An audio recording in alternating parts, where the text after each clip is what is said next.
Hello, this is Gary Leland, and you're listening to episode 120 of the Crypto Cousins podcast. Feed your interest in Bitcoin and cryptocurrencies by joining Hall of Fame podcaster Gary Leland on the Crypto Cousins podcast. And remember, we are all cousins in the world of crypto. This week's price of Bitcoin: $8,121. That's down $602 or 7% over the last 7 days. Howdy, howdy, howdy. Welcome to the Crypto Cousins podcast.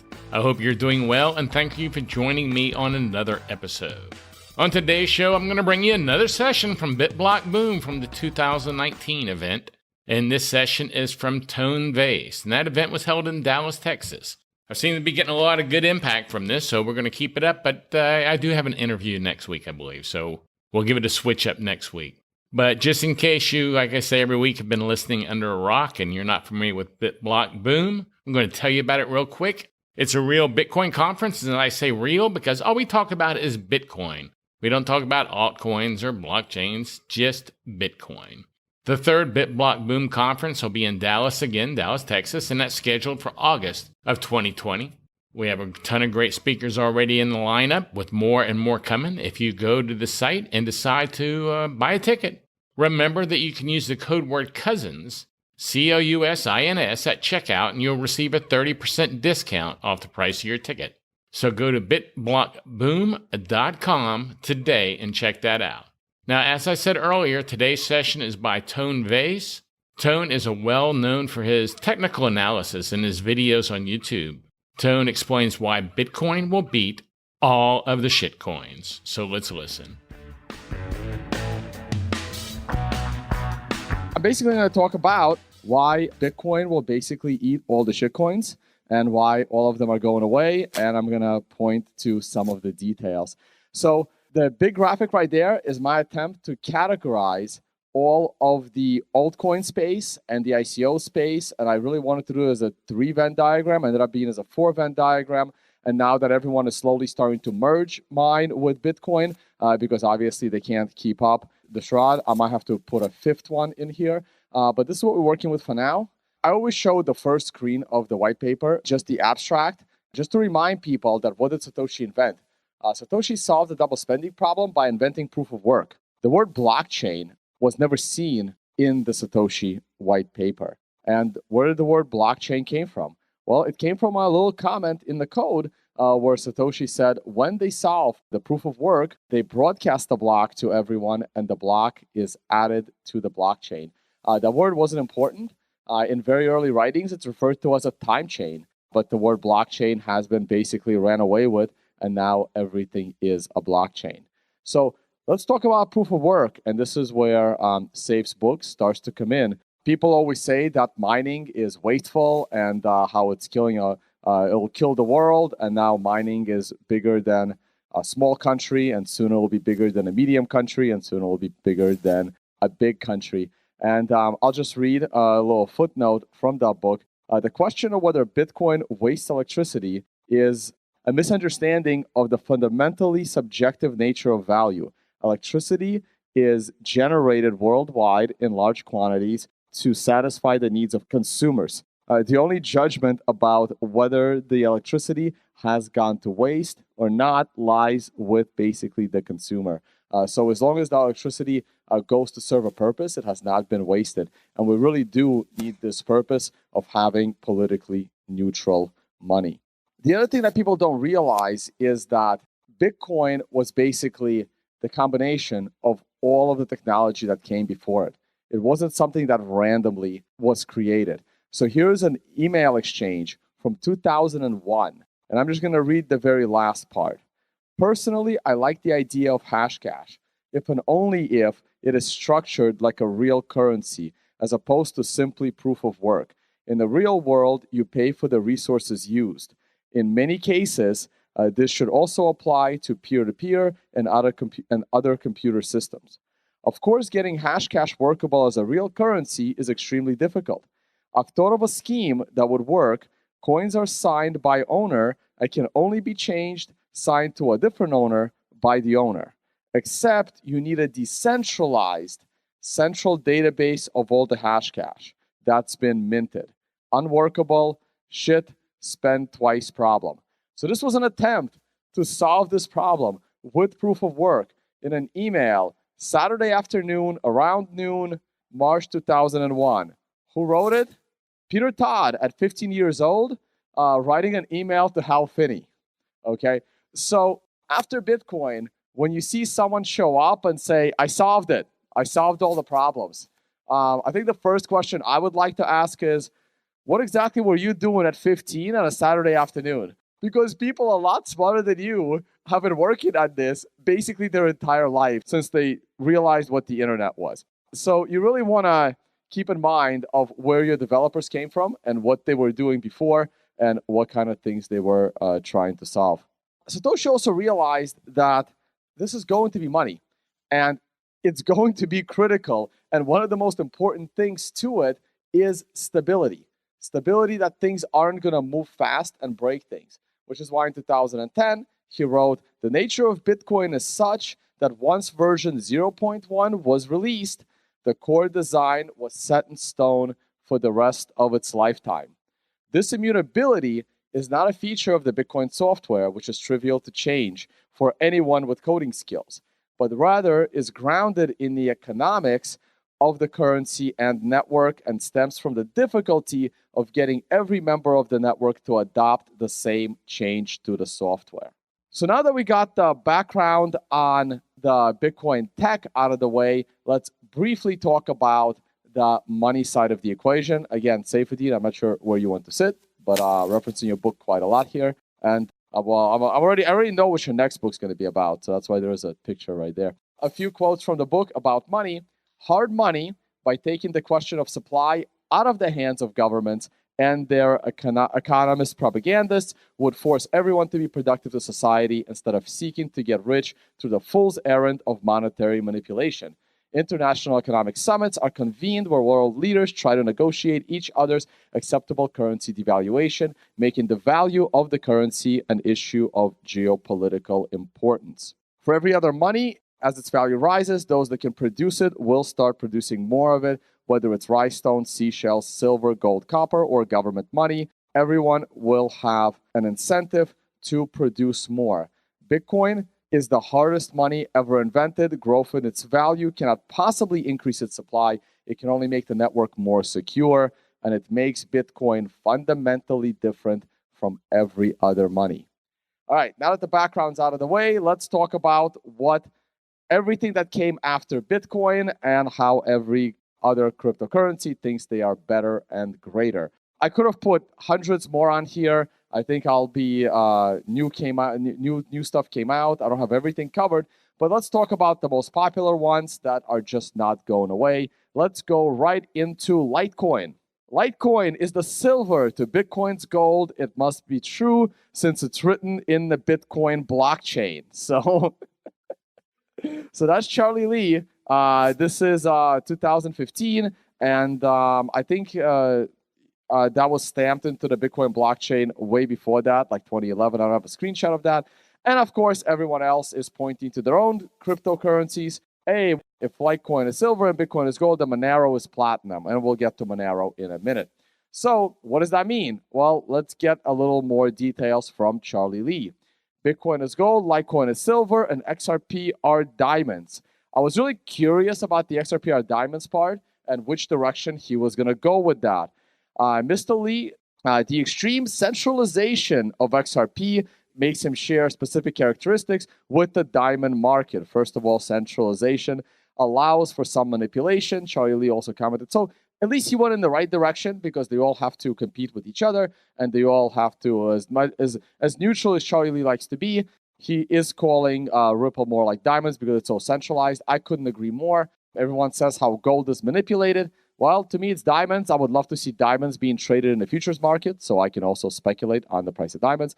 So there it is. So the blue line is the price of diamonds. That went up a lot in 1980. And in red is the price of Ripple. So it really is uncanny how similar those things actually are. So why can't there be the silver to Bitcoin's gold when it comes to Lightning? Once again, I am going to reference Saifedean's The Bitcoin Standard. But the 19th century, however, with the development of modern banking and the improvement in methods for communication, individuals could transact with paper money and checks backed by gold in the treasuries for their banks and central banks. This made gold-backed transactions possible at any scale, thus obviating the need for silver's monetary role and gathering all essential monetary salability properties in the gold standard. Basically, what it means is if your hardest and most stable currency can scale, there is absolutely no need for another currency for its microtransactions. So this means that as long as we can use Bitcoin with smaller and smaller transactions, Lightning is doing just fine. And if Lightning does not work out, which I fully expect that it will, people will most likely just be using centralized entities like Coinbase for their small transactions. It's unfortunate, but it will probably lead in that direction. Basically, there's really no need for a micropayment to Bitcoin if Bitcoin scales. So all Litecoin has done is created basically inflation on top of Bitcoin in a much more insecure way. Here we have Luke Dash Jr., who pointed this out all the way back in 2013, where he said scams like Litecoin made 3 irrelevant changes. They changed the proof of work function to script from SHA-256.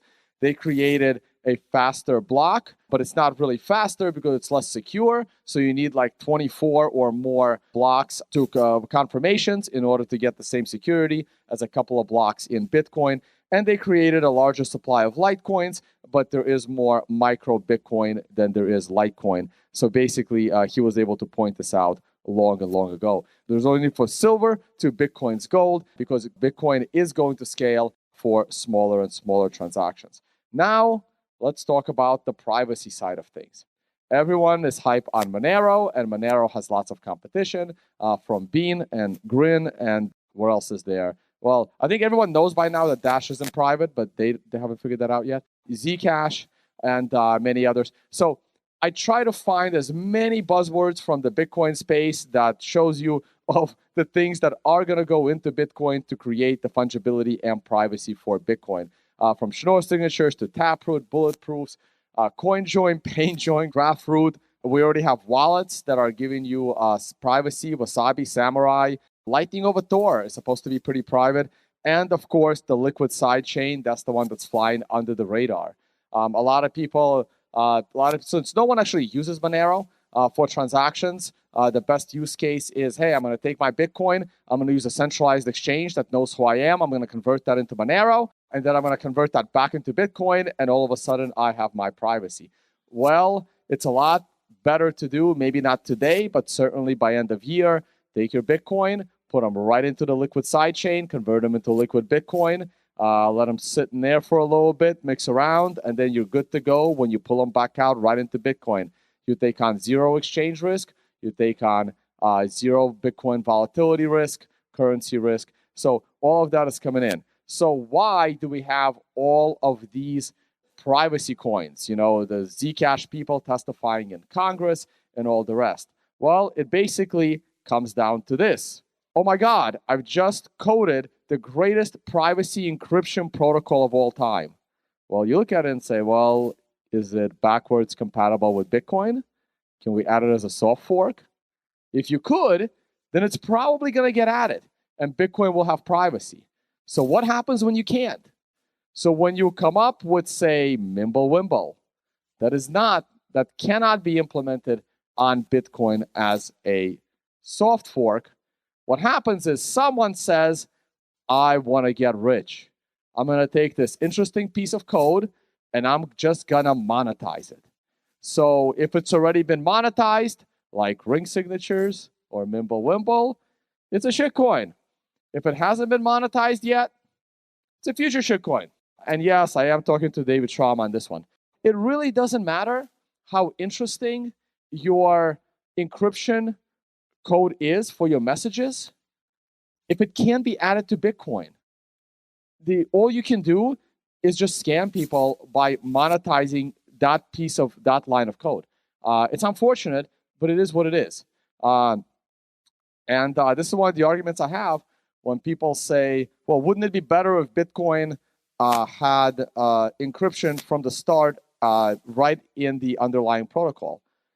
Yeah, of course, it would have been better. It also would have been better if the very first car that was created was like a Tesla, right? It would have been better, but it wasn't. So it is what it is, and we got to do the best thing we can because you're not going to change the underlying protocol because everything pretty much has to be backwards compatible.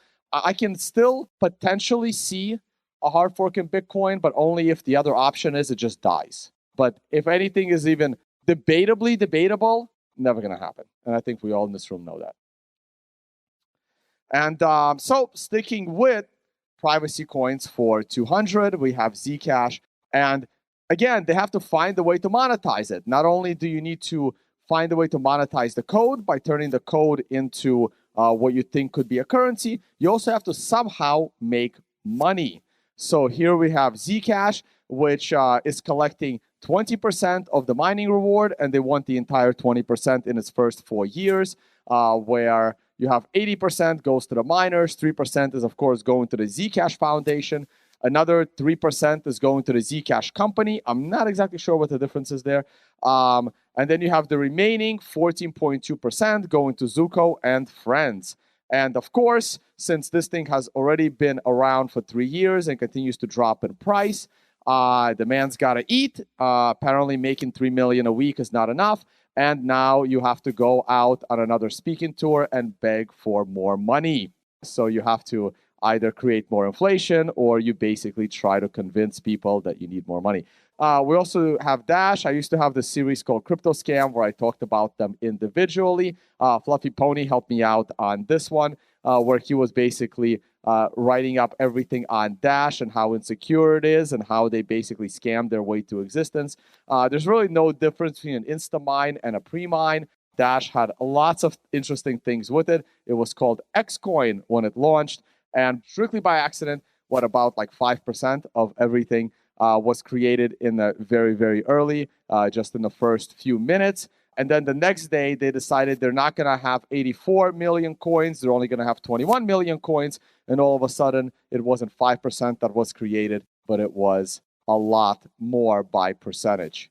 Other ways, you have to find a way to create money. Let's talk about Steemit. I used to put out like these graphics back on Twitter all the time. I used to pick like the hottest and greatest thing. I think my best timed one was I had the DAO right there.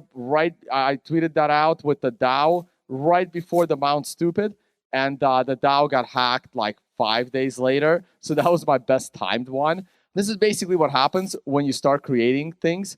And Steemit, well, what did Steemit do? Steemit also, in a way, insta-mined. So basically, Steemit, before anyone knew what it was, they said, we're going to have a coin. Anyone can mine it. But mining was only around for 30 days. So about a dozen people mined it for 30 days. And then it goes 98% proof of stake for another few months. And then they announce what the Steemit platform is actually going to do. And everyone's going to get paid in their own currency to write on the most centralized website known to man, because about 8 people control which articles make it to the top. And back when Steemit came out, everything was just promoting Steemit, and that's how you made all of your money in the form of Steemit, in the form of Steem. And it's another one of those Dan Larimer complicated schemes of 3 different currencies. And again, a giant mess. But basically, it all comes down to printing money for yourself. Now let's go over to the ICO space. So this graphic is actually somewhat complicated because like we have our proof of work coins. These are your Monero and your Litecoin. You have your proof of stake and proof of other insanity coins. This is Next, which is all proof of stake, and I believe they're now merge mining. You have proof of importance with NEM, and it's in a different bucket, right? Because they're trying to be a database layer. So these are your blockchains and decentralized ledgers. Now you have Hyperledger and R3. They don't have any tokens. So like at this point, I'm really respecting Hyperledger and R3 because they didn't decide to print their own money. I mean, this is what we're down to, right? And Ripple, on the other hand, printed a lot of money. And then you have an unreasonable amount, actually. And then you have all of your ICOs over here. And then you have real disasters like TokenPay, which is an ICO and a proof of stake, which is insane. And then you have Ethereum here, EOS there. Again, it's an ICO, but it's still proof of work, so it has to be in the proof of work bucket. But it's also a database layer for smart contracts, so it's in this corner. EOS is not proof of work, so that's why it's in the proof of stake bucket, but it was also an ICO, and it's also trying to be a database layer. So this stuff really gets out of control. You have these guys here. This is your Zcash, your Decred, and your Dash. The reason why they're on the border with little asterisks is because they basically have developer funds, or they were instamined. So that's basically the breakdown of the entire shitcoin space. So let's talk about a couple. Well, so what are the problems with ICOs and where are they going? Well, those of you that paid attention earlier this week, our own Reggie Middleton is not having a very good day. And I like Reggie too. And I remember watching Reggie on Kaiser Report before either of us were in Bitcoin space. Man, the SEC is really trolling, right? I mean, they were like a self-described financial guru. This is not some article. This is the official SEC's release. SEC filed charges against Reggie Middleton, a self-described financial guru, and the entities of Veritasium. And I think most ICOs are about to get a very, very similar treatment. Something a lot of us have been saying for a long time. It's unfortunate, but that's what happens. Let's head over to the smart contract base layers. As much as Rootstock tried to do everything, well, the liquid sidechain, unfortunately for them, and Ethereum and EOS and Cardano is finally out. So this is a smart contract layer, along with many other things from the liquid sidechain. I really got to look way more into it. You can create your altcoins right on top of it. And this is where the future of smart contracts is going to be. So sorry for Ethereum and Cardano and Rootstock, because those are probably going away. I think that's it. I mean, I could have zoomed into a lot more. I mean, I don't think I even need to talk about Ethereum in this room. But what I've always said about Ethereum suffers from 4 critical problems. So one of them is the ICO problem that they created and unlicensed, unregistered security. It's possible they can weasel out of that with the statute of limit. Like it's just been too long, and they can afford advisors. So it looks like they're going to weasel out of that one. The regulators were definitely late to the party. The other problem is we all know they can't scale. Their best idea, I think, has been to scale by merging with Bcash. You really can't make this stuff up. So they can't scale. So technologically, they just can't do it. They're also thinking of building Ethereum 2.0. That's another fun one. So they have that technological problem. I personally think they have a major economic problem in that you shouldn't have to use a native currency to use a service or a product. It shouldn't be needed. You should be able to pay in the currency of your choice. Creating all of these, I'm going to create a store, and I'm only going to accept Ton coin for that store, right? I mean, it's ridiculous. Now, Bitcoin is becoming a major currency player in the world, so it will become a currency that everybody has. So you should be able to pay with Bitcoin for everything, but you're not going to have Amazon accepting Amazon stock for its products to sell you is completely ridiculous. And that's the economic problem of all of these other blockchains, or so-called blockchains, but most of them aren't even proof of work. Just a general concept problem. Smart contracts probably don't need to be decentralized. Decentralization is very, very difficult, and it's very, very expensive. You can see how it's taken up the electricity of a medium-sized country. So doing something that does not require censorship resistance really has no need to be decentralized. So all of these smart contracts will probably be executed on AWS or on top of Google or on top of many other services. So that's basically Ethereum in a nutshell. We're going to close out with a tweet from Giacomo Zucco, who said it really, really well. Bitcoin maximalism, also known as moderate common sense, where Bitcoin could maybe succeed. And it's in the middle of the spectrum because there are 2 other extremes that Bitcoin can't exist at all. That is your Nouriel Roubini no-coiner, or the multi-coiner.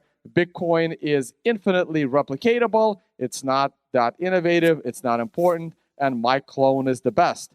This is your Vitalik or Dan Larimer, or, I really should get that quote from Satoshi to Dan Larimer. If you still don't get it or don't understand it, I no longer have the time to explain it to you. Some people don't remember, but that was said by Satoshi to Dan Larimer, who still doesn't get it, and he gave us BitShares and then Steemit and then EOS and God knows what else. All right, guys. On this note, that's it. This is my view of the altcoin space in a nutshell, my little practice run for this presentation as it makes its way into the altcoin conferences. I hope you enjoyed Tone's session from BitBlockBoom, and to find out more about Tone, go to tonvays.com. Before I go, I want to make sure everyone listening knows I've opened the Lightning node. I've been working on that for quite a few episodes now, trying to get channels open with all you cousins out there. My node is named Crypto Cousins, one word, makes it kind of easy to find. So if you open a channel to my node, I'll open a channel back to your node. That's for sure. We started with 4 channels, and I think I'm up to 21 maybe now. I need to check it this week. See if there's any I need to open. I'll be doing that today. A big thank you to all the cousins out there that are showing their support by donating, subscribing, and leaving great reviews on iTunes. All of those things help more than you realize. Now, you can subscribe almost anywhere podcasts are available by going to cryptocousin.com/subscribe. Call me with your comments or questions at 747-777-9471, or you can email me at thecryptocousins@gmail.com, and I'll try to use these on future episodes. Please take a peek at the 4-Minute Crypto Show, which is produced every weekday and located at 4minutecrypto.com. It's the place to get your daily dose of crypto news, and as always, 4 minutes or less. And one last thing, please take a look at my new website, Crypto Crybaby. This website is for the true crypto fan and sells Bitcoin and crypto gear like t-shirts, caps, and so much more. Take a look at CryptoCrybaby.com today. Thanks again for listening. Love you guys. Thanks for listening to the Crypto Cousins podcast. Please share the show with your friends. They can subscribe by going to cryptocousins.com/subscribe. And if you want to know more about Gary, just go to GaryLeland.com. Make sure and join Gary and all the Crypto Cousins every week for a new episode of the Crypto Cousins podcast. The Crypto Cousins podcast and the information included in the podcast are not intended as investment advice. Investing in any cryptocurrency is risky, and you should never invest more than you can afford to lose. Always seek professional advice before investing in any cryptocurrency. Please understand, you are using any and all information from the Crypto Cousins at your own risk.